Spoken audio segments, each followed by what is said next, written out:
କୁହାଯାଏ ମଣିଷ ମଣିଷ ଆଉ ପଶୁ ପଶୁ ପ୍ରାଣଘାତୀ ପ୍ରାଣୀ को केबे भी विश्वास करा जीवा अनुचित। एमितिरे ओडिशार लोक कथा अछि क्षीर कहूथिली जो नाग को बुलिबी कि मु ता दाग को अर्थात जो नाग को मनुष्य क्षीर भी बड़ करे काले सेई नाग दिने ताको चोट मारे एकथा जे लिखिची ता भीतर विश्वास कम आउ अविश्वास बेसी।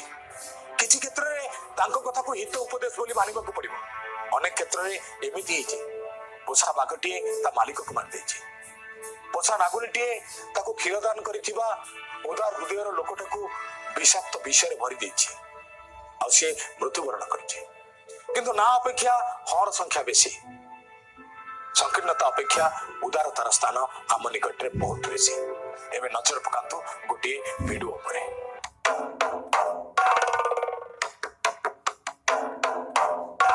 ए जो महिला को आपण देखुचंती ये महिला जनक थाईलैंड अब्दुल्ला सोल्ले आखि को साधारण दिशुथिबा ए महिला जनक प्रकृति रे साधारण नुहे असाधारण।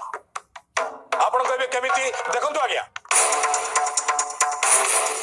ताहाको गोटे बाघ खाई जीवार लागिछि एवं सी बाघ कबलरू बंचिया को चेष्टा करछुंती। एबे जहाको बाघ खाई जीवाको बसिछि तांको डाक बोधे सुनी आउ जने कि बाघ को दूरेइबाको आसले एवं बाघ को मारिया को मारले बाघ भी भୟରେ पळेई गला।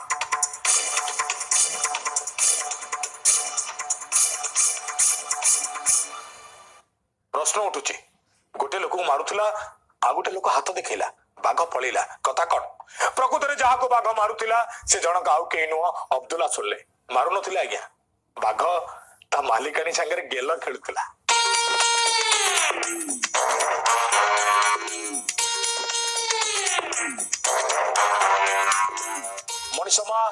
मनुष्य पिला को चुंबन देला भली बाघ आउ ता मालिकानी अब्दुल्ला सोल्ले केमिति परस्पर को चुमा दउछ।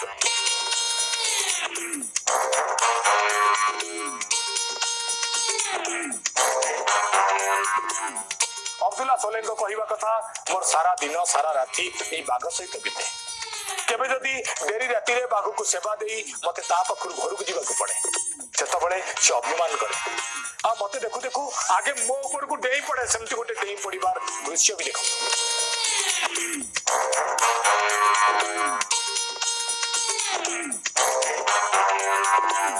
कौन कहबे ए दृश्य को देखि सारला परे अब्दुल्ला सोल्ले आम समय आम भली जने झिया गोटे बाघ को पोषा मन नहीं पारती निज निबिड़ इच्छा शक्ति माध्यम आमे किंतु 1000 टंका दे गोटे ठेकुआ को किनले भी ताको पोषा मन नहीं पारना सामान्य नेउल को स्नेह श्रद्धा दे जाना प्रकृत रे स्नेह श्रद्धा देले खंडा भी काले फूल पलटि जाए तार प्रमाण ए अब्दुल्ला सोल्ले।